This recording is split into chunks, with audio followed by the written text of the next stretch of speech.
All right, so get this. We're diving headfirst into the world of digital game design today. Yeah. We're talking about the creative masterminds behind those games that suck you in for hours.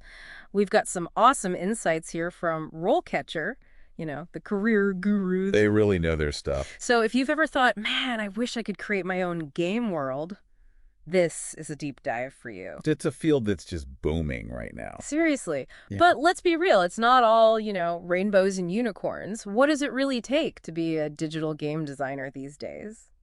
It's definitely not as simple as just having a good imagination, though don't get me wrong, that's important. But you need a whole blend of skills. Like, you've got to be creative, obviously, but also Yeah. super technical. Right, like you got to speak the language of computers and stuff. Exactly. And on top of that, you've got to understand what players actually want, like what makes them tick. It's like being a mind reader almost. Almost. This role catcher guide we've got breaks it all down so well. They talk about needing that artistic vision, yeah, but then also the strategy of like a chess grandmaster. It's true. Plus the whole technical side, coding and all that jazz. That's a lot to juggle. So are we talking like Renaissance person level skills here? Pretty much. You wear a lot of hats. 1 minute you're architect, designing these intricate worlds. Then you're a storyteller, crafting the narrative. And then you've got to switch gears and become like a psychologist. Exactly. Figuring out what motivates players, what keeps them coming back for more. Okay, I'm exhausted just thinking about it. So let's say you've got the passion, you've got the drive. Where do you even begin with this whole game design career path? Well, luckily, RoleCatcher lays out a pretty clear roadmap. You start as a junior designer, kind of cut your teeth on smaller projects. Learn the ropes. Yeah. And then, as you gain experience and confidence, you can level up, take on more responsibility, maybe even lead your own team someday. So there's definitely room to climb that career ladder. Oh, yeah, for sure. But one thing that really jumps out, no matter what stage you're at in your career, What's that? I gotta be a lifelong learner. This industry, it moves at warp speed Makes sense. New technology popping up all the time, right? all the time. New platforms, new trends in gaming, player expectations are always evolving. You don't want to get left behind. So it's not like you just learn one game engine and you're set for life. Nope, not at all. Man, that's both exciting and kind of intimidating.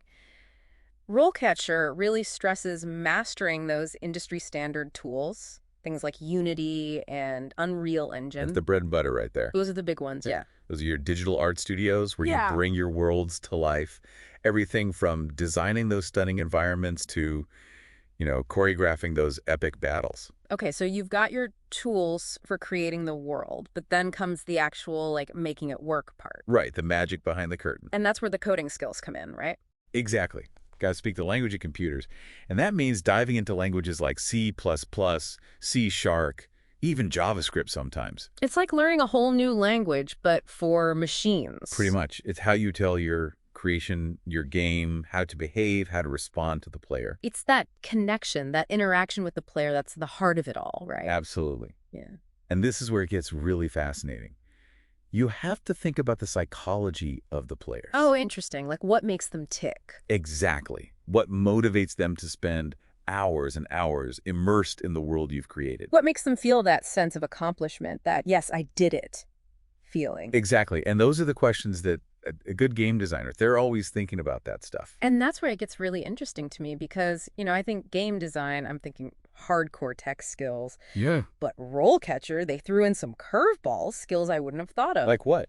Like reading comprehension. I mean, obviously you need to be able to read, but they made it seem like crucial. Well, yeah, when you think about it, Okay. you're crafting dialogue, right? Mm-hmm. Those storylines that keep players glued to the screen. Right.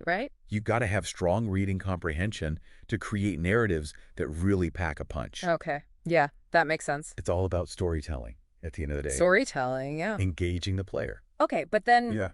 complex problem solving. I feel like that's, on every job description these days. Sure, but in game design, Yeah. it's like next level problem solving. You're not just, putting out fires. You're anticipating problems before they even happen. Oh. Thinking 10 steps ahead like you're playing chess against, I don't know, a supercomputer or something. Right. Like you're playing against yourself, almost. Exactly. Always trying to outsmart yourself, make the game challenging but not impossible. Right. And then, okay, this is the one that really surprised me. They said sociology and anthropology. Really? Yeah, like full-on social sciences. Well, because you're creating a world. But, I mean, Isn't it all made up? Sure, the world might be fantastical, but Yeah. to make it believable, Right. you need to think about the societies, the cultures within that world. Oh, interesting. How do they interact? What are their values, their beliefs? So it's like world building, but like for Well, real. exactly. You're drawing on those real-world social dynamics, those cultural nuances, Wow, never thought of it like that. to create something that feels authentic, even if it's, populated by elves and dragons. Okay, that's really interesting. It's about depth, Yeah. making players feel like they're stepping into a living, breathing world A living, breathing world, yeah. with its own history, its own rules. That's fascinating. That's what makes it so compelling. Okay, so we've talked about the skills, the crazy range of skills you need, Mm-hmm. but let's talk about the job market for a second. Okay, yeah. Because, passion is great, creativity is awesome, but Right. can you actually make a living doing this? That's the big question, isn't it? It is. So spill the tea. What's the deal? Well, according to RoleCatcher, Yeah. the average starting salary for a digital games designer Okay.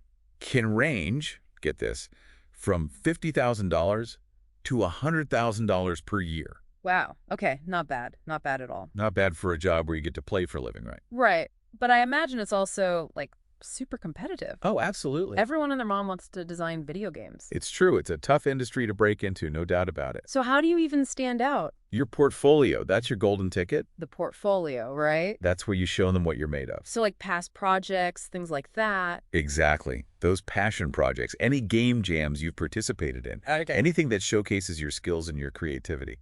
So it's not just about having a resume, it's about showing what you can do. Exactly. Think of it as your highlight reel. Your highlight reel? Yeah. But it's got to be more than just a bunch of screenshots thrown together. Okay, so it's got to be like well curated. Yes.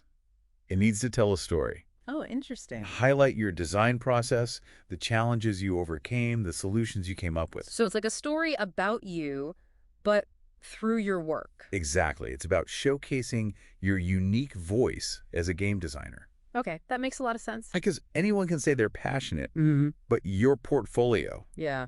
that's where you prove it. Right, right. It's your chance to shine, to show them why they need you on their team. Okay, that's really good advice. So don't underestimate the power of a killer portfolio. Noted. It can make or break your chances in this industry. Okay, so you've got your amazing portfolio, you're ready to go, but actually finding those jobs, that's a whole other beast, right? Oh, tell me about it. It's like trying to navigate a maze, but the walls are constantly shifting and there are like pop-up ads everywhere. And everyone's telling you, oh, you need to network, network, network. Right. But like easier said than done, am I right? Well, that's where RoleCatcher comes in with some seriously handy tools. Okay, because I need all the help I can get. They have this browser plugin, right? It's called RoleCatcher. Capture. Okay, I'm intrigued. And it's a lifesaver, honestly. How so? So, when you're searching for jobs online Oh, yeah. and you've got like a million tabs open, Yes. My browser is crying. this plugin lets you save jobs from all those different job boards all in one place. Oh, so it's like a centralized job board just for you. Exactly. No more endless scrolling, no more bookmarking folders that you forget about. Okay, that's actually pretty genius. It's a game changer, for real. All right, so that's for finding the jobs, but then there's that whole applying thing, Right. which is like its own special kind of torture. Oh, tell me about it, those applicant tracking systems. A dreaded ATS. It's like they're designed to weed you out. I swear, sometimes I think I'm talking to a wall, you know? Well, get this. RoleCatcher has these AI-powered tools that analyze job descriptions. Okay. And they can actually tell you which version of your resume, like which keywords and formatting, will give you the best chance of getting past the ATS. So it's like having a secret weapon. Exactly. It's like leveling up your resume for the digital age. Okay, that's huge. Takes the guesswork out of it. Yeah, because I'm just over here throwing spaghetti at the wall, hoping something sticks. I know, right? But with these tools, you're like, okay, I'm sending my best soldier into battle. All right, so we've got the tools, we're navigating the job boards, we're beating the ATS. We're on a roll. But what about the human element? Ah, yes, networking. Because, RoleCatcher, they stress that big time. Oh, for good reason. Like, how important is it, really? It's not everything, but it can make a world of difference. Okay, so spill the tea. Attending industry events like GDC, PX, local meetups. Okay. Those are your chances to, rub shoulders with the pros. Network. Exactly. You never know who you'll meet, what opportunities might come up. So get out there, even if it's a little scary. Yes, Put yourself out there, talk to people, make connections. And don't forget about online communities, right? Oh, absolutely. That's like Huh. networking 24/7. Right. Like there's always someone online who shares your passion for game design. Exactly. So many forums, social media groups, even those online game jams. Yeah, where you can collaborate with people from all over the world. It's a great way to learn, get feedback, and build your network. It's like having a global support system for your game design journey. Exactly. Yeah. Because, let's be real, this industry can be tough. It's great to have people who get it. People who speak the language, right? Exactly. Who understand the highs and lows of bringing your game dev dreams to life. This has been an incredible deep dive into the world of digital game design. It really has. We've covered so much ground, from the technical skills to the surprising power of anthropology. And don't forget those job hunting tips. Right. RoleCatcher really delivered the goods. They know their stuff, that's for sure. So if you're out there and you're feeling inspired to create your own game world, Go for it. remember, it's a journey, but with passion, perseverance, And a little help from RoleCatcher. you can totally make it happen. And who knows, maybe one day we'll be playing your game. That's the dream, right? That's the dream. Thanks for tuning in to this deep dive into digital game design. We'll catch you next time.